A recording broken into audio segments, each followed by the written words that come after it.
질문 드리겠습니다. 2022년 이민년 전까지 코로나로 인해 많은 생활에 어려움이 있었습니다. 새해에는 부동산과 주식 등 국민들의 생활 경제에 대한 구분을 풀어주시면 감사하겠습니다.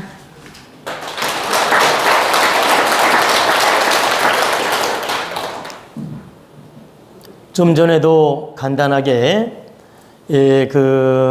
코로나로 인해서 우리 경제가 힘들다는 말씀을 드렸는데 2022년도는 코로나 후유증으로 경제가 어려워지면서 우리 국민들이 피부로 경제의 부담을 느낍니다. 경제적으로 힘든 걸 느낀다. 또 이 경제적으로 힘들다 보니까 환경적으로도 힘든 걸 느낄 수가 있고 부동산도 크게 변화를 일으킵니다. 여러분들이 지금까지 부동산 예언을 많이 들으면서 과연 부동산이 언제나 떨어지고 또는 언제나 오를까 이렇게 관심을 갖는 분들이 많은데 지금 이렇게 경제난을 겪으면서도 부동산이 그동안 꾸준히 올라왔고 신축년 올해 말부터 지금 하락세로 돌아섰습니다. 제가 신축년 예언을 할 때 하반기부터 부동산이 빠지기 시작한다는 말을 했습니다. 근데 실제 지금 세종시라든가 서울이라든가 지방이라든가 지금 부동산이 1, 2억씩 빠지는 현상이 나타나고 있습니다. 근데 앞으로 이민년 새해에는 이 부동산 폭이 더 크게 빠지는 현상이 나타납니다. 그렇다고 해서 아파트값이 폭락하고 완전히 경제 공황이 온다는 뜻은 아닙니다. 지금보다 곳곳에 따라서 10%가 빠지는 곳도 있고 20%가 빠지는 곳도 있다. 최고 많이 빠지는 곳은 30%까지 빠지는 곳도 생기고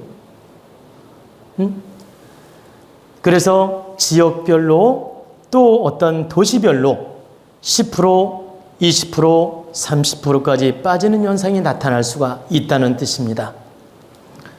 그리고 안 빠지는 곳도 생깁니다. 어떤 곳이 안 빠지냐?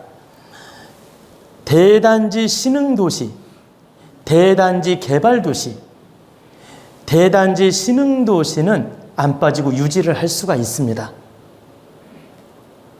그러나 대부분은 5%, 10%, 15%, 20% 이런 현상으로 빠지는 현상이 나타납니다. 그게 이제 2022년 하반기가 되면 우리가 피부로 느낄 수가 있습니다. 그리고 주식은 어떠냐고 물으셨는데 선거가 끝나고 나면 주식이 잠깐 반등 현상이 나타납니다.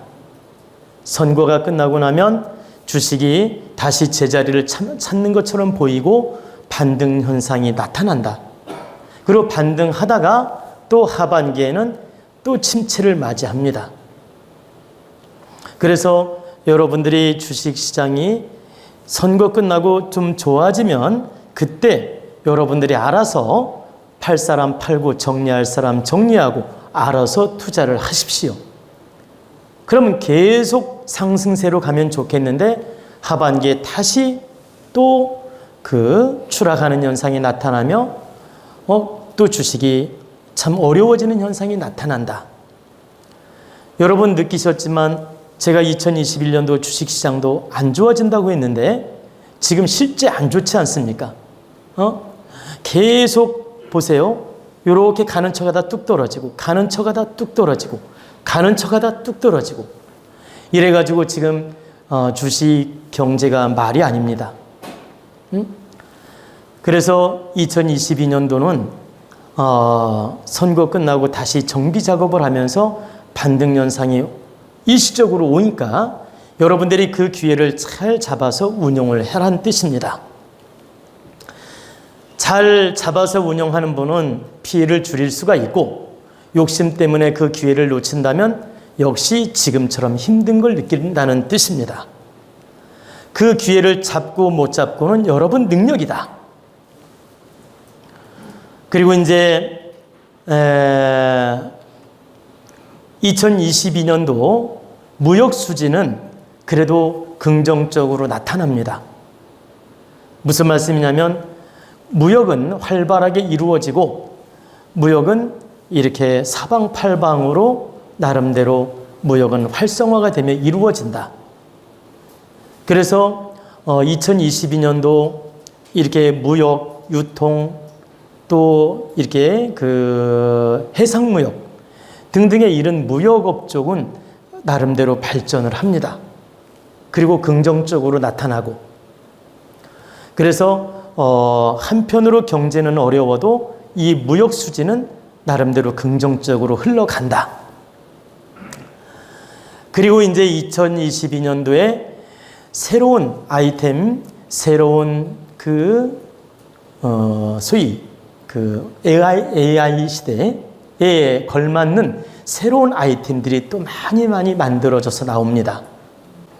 즉 메타버스로 신문화가 많이 만들어진다는 뜻입니다. 소위 가상 사무실도 생길 수가 있고, 가상 무역도 생기고, 가상 홈쇼핑도 생기고 등등의 그런 것들이 두각을 나타낼 것이다. 메타버스, 이런 현상이 나타난다는 뜻입니다.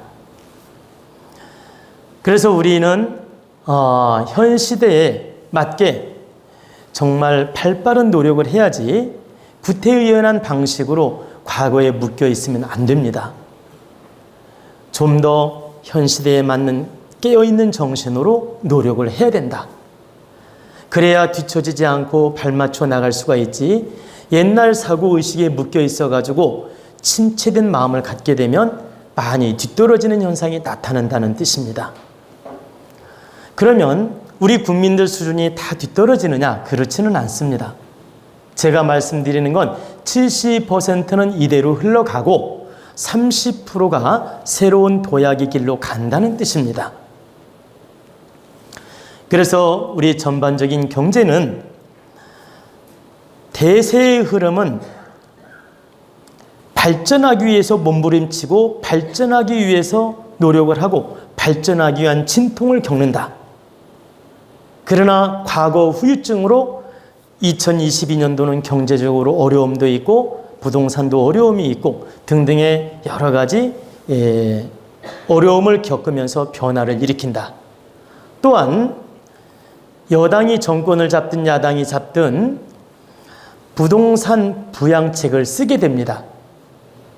다시 말하면 1가구, 2주택, 3주택, 4주택, 5주택들을 이렇게 변화를 줄 수 있게끔 기회도 주고 부양정책을 쓰게 됩니다. 그래서 이 부양정책의 흐름을 여러분들이 잘 활용하고 잘 이용을 해야 이 부동산 문제로 어려움을 덜 겪게 됩니다. 그래서 어떤 당이 정권을 잡든 부동산 부양책, 변화책, 유통정책을 쓰게 된다. 그리고 이제 선거 공약으로 뭐 종부세를 인하한다는 등 등등의 이렇게 종부세가 아니라 거래세, 거래세를 인하한다는 등 등등의 이런 공약을 많이 내놓는데, 제가 볼 때 앞으로 거래세는 인하가 될 수 있습니다. 부동산 거래세는 인하가 될 수가 있다. 그러나 보유세가, 종부세가 인하되기는 참으로 어렵다. 그래서 여러분들이 이 부동산 종부세에 대해서 대비책을 세워야 되며, 또 거래세는 좀 완화가 될 수 있기 때문에 그런 부분은 활용을 잘하라는 뜻입니다. 그리고 이제 종부세에 대해서 한 말씀 드리면, 뉴스라든가 언론에서 종부세 내는 사람이 1%밖에 안 된다는 등, 1.5%밖에 안 된다는 등 이런 식으로 떠들어대면서 마치 지금 세금 정책이 문제가 없는 것처럼 이렇게 언론에 보도가 되고 정치인들이 말을 하는데, 매우 잘못된 이야기입니다. 왜 잘못된 이야기냐? 그 비율이 가장 한 명의 비율로 따진 겁니다. 한 명이 종부세를 내면 가족이 5명이라면 다 그 피해와 부담을 느끼는 거예요. 제 말 이해가 되십니까? 가족이 5명이라면 이 5명이 다 이 사람이 재산을 가지고 있어서 종부세를 낸다면 이 사람들이 다 별도로 종부세를 내는 게 아니야. 이 5명의 가족 중에 한 명이 종부세를 내는 겁니다. 그럼 이 종부세에 대한 부담은 이 5명한테 똑같이 가는 거지요. 그렇기 때문에 실제 주택 비례로 조사를 하든지, 그러니까 가구 비례로 조사를 하든지 가족 비례로 조사를 해야 맞지, 종부세 내는 한 사람 기준으로 조사하면 안 된다 이 뜻이에요. 1%든 2.5, 1.5%든 2%든 따지는 건 이 종부세 내는 한 사람 기준으로 조사를 했기 때문에 비율이 작게 나오는 겁니다.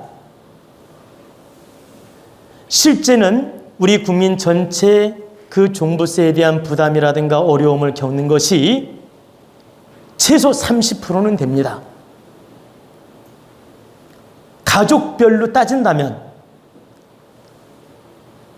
그래서 대표 한 명으로 따지는 게 아니고 가족별로 따진다면 30%는 그 부담을 느끼고 있다는 거예요.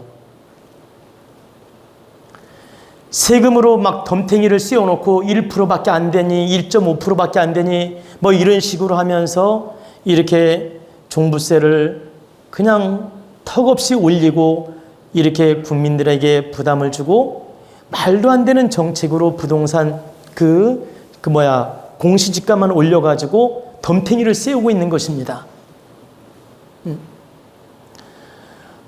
2022년도는 제발 대통령이야 정치인께서 좀 제발 행정을 바르게 해서 억울하게 세금을 내고 분통 터지는 일이 없었으면 좋겠다는 뜻입니다.